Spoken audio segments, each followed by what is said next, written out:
What's up, fellow movie buffs and film connoisseurs? It's your self-proclaimed cinema shogun here, and finally, since the beginning of this investigation, Stevie Two Tex Bertolino figured it was a good idea to actually sit down for an interview. Yes, that is right. After 6 weeks into the search for Brian Laundrie, the lawyer didn't decide to speak up until we find out that Brian Laundrie is dead. And now he's upset at everyone except for Brian Laundrie and his parents. He's blaming everyone else for all the problems that have been going on surrounding this case. And he's just on the news absolutely irate and cussing up a storm. Let's listen to what he had to say. A representative from the FBI being present, and you still have these nonsensical people putting forth ideas that certain items were planted. You've called that hogwash. You've called the suggestion that items were planted were hogwash. Why is that? I'm sorry, we were speaking over one another. Can you repeat that? Yes, of course. You have suggested that any claims that the Laundrie's planted items in the reserve is hogwash. Why?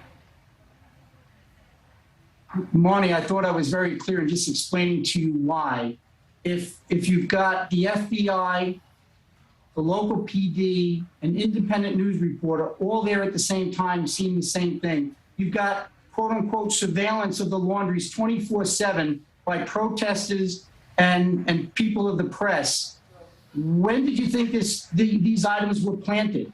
And do you really think the Laundries had skeletal remains of their son, in a plastic bag and brought them to the preserve? Do you realize how ludicrous that is? How aggravating, how maddening it is to even hear those things? And the fact that it's being put out there by the press as well, that's where my level of frustration and anger is coming from. Maybe somebody with a platform should step up and say, hey, knock it off. This is just silly. So if I'm the only one who has to say that this is hogwash because I didn't want to say the word bullshit, then I'm going to say it. It's bull. And I'm sorry if John Q. Public doesn't get that. Let me ask you, Mr. Bertolino, from the very beginning, the public has been watching this case unfold, starting with Gabby's disappearance. I think everyone understands your client's right to stay silent, to not talk. That silence does not presume guilt. However, in the court of public opinion, the last few weeks have been difficult. Legally, I understand that argument. But ethically, did they ever consider reaching out to the Petitos, reaching out to law enforcement in help finding Gabby? Unfortunately, Marnie, I can't have that conversation with you at this time. Why is that? I just can't. It's not the appropriate time to have that conversation. But it's an ethical conversation, not just for the parents of Brian, but for you as an attorney. At any point when they were searching for Gabby, did you feel the need, compelled to help? I can tell you that at this moment in time, Chris and Roberta Laundrie just learned that their son's remains were identified. He is now no longer with them. At some point in time in the future, there may be more information as what I felt, what the Laundries felt, what we, quote, ethically, thought about the case. Now is not the time to do that. You've asked me the question 2 or 3 times. And I'm going to respectfully tell you again, it's not the time to discuss that. Have the Laundries reached out to the Petito family at all, and has the Petito family reached out to them in recent days? The Laundrie family has not reached out to the Petitos, and to my knowledge, the Petitos have not reached out to the Laundries. What are the Laundries' plans now? At the moment, they're going to grieve their son. And then what? Monty, I don't mean to be rude, and I know you have a job to do. They were just told less than a half hour ago that their son is deceased. Do you think that they really have thoughts on anything other than that their son is no longer with them? No, and I respect their privacy, and I can't begin to imagine the pain that they're going through. I just know that so many of us have questions about what has happened, not just to Gabby, but to Brian. The nation has been watching this search for him, what turned into a manhunt across the country. And so we are curious. We want answers. You're the closest to the family, and I want to know how they're doing. I want to know what their plans are. Marnie, I don't have any information on the plans that the Laundries have. And I want to tell you, because I've got to stop myself, I'm taking some of my anger and frustration out on you. As you may know, I knew Brian Laundrie since he was an infant, since he was a small child. You know, this is hard. I've shed a tear or two today as well. I've shared that with the Laundries. The fact that the public is continuing this nonsensical, we're hiding him in the beginning, we've fed him food, we've communicated with him, and every platform, because you hear that if you have a platform, you should use it for the good.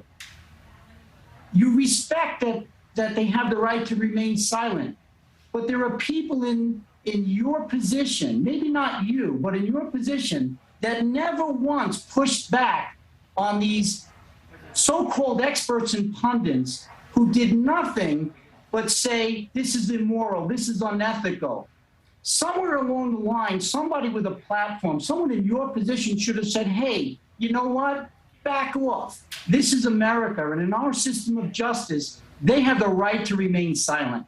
So I'm kind of a little perturbed that now I have to go back and explain how we didn't plant remains and personal items in a preserve when the upper echelons of law enforcement is telling everyone this is legit by their actions, by their words, and yet we have to now go back and somehow educate John Q. public?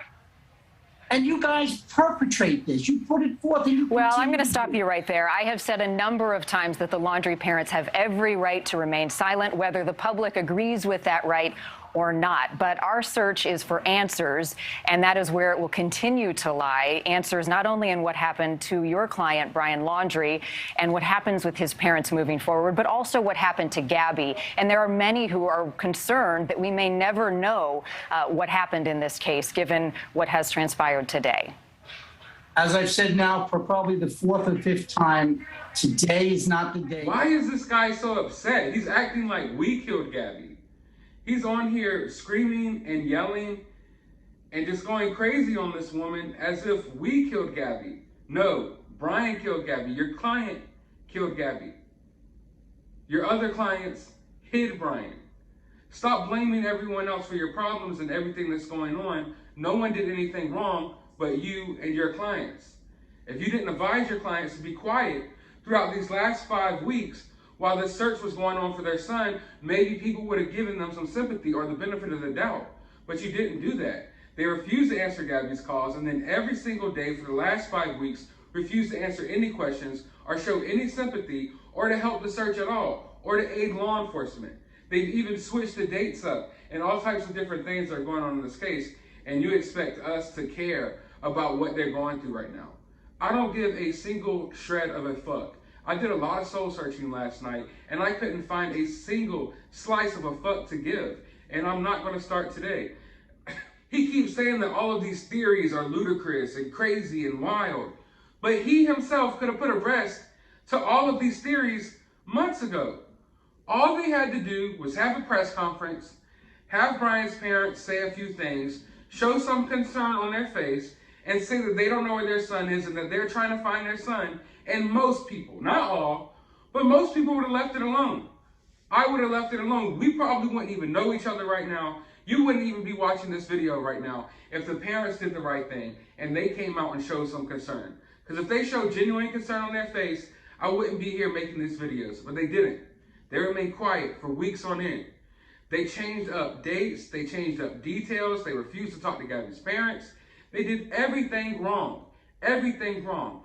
And now that all of this is starting to wrap up, he wants to place the blame everywhere else. Like, no, Brian's gone, so we can't place no blame on him anymore.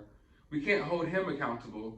And the only people that are left are Brian's parents. So now he wants to cover his ass, and he wants to make everyone else look like the bad guy.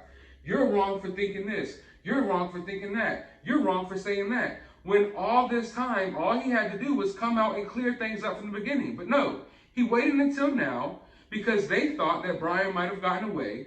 But now that they know Brian is dead, now he wants to come out and talk. Now he wants to come out and get his 15 minutes of fame because, like I said, he knows that this case is wrapping up. He hasn't had his face on TV this whole entire time. He hasn't had his face out there in the public. He hasn't said 2 words audibly. He's only sent text messages, and now he knows that his time is near, so he wants to get on that camera. Because we've waited, how long to hear this guy say something? And then 30 minutes after we find out that Brian's dead, he's already given like 15 video interviews.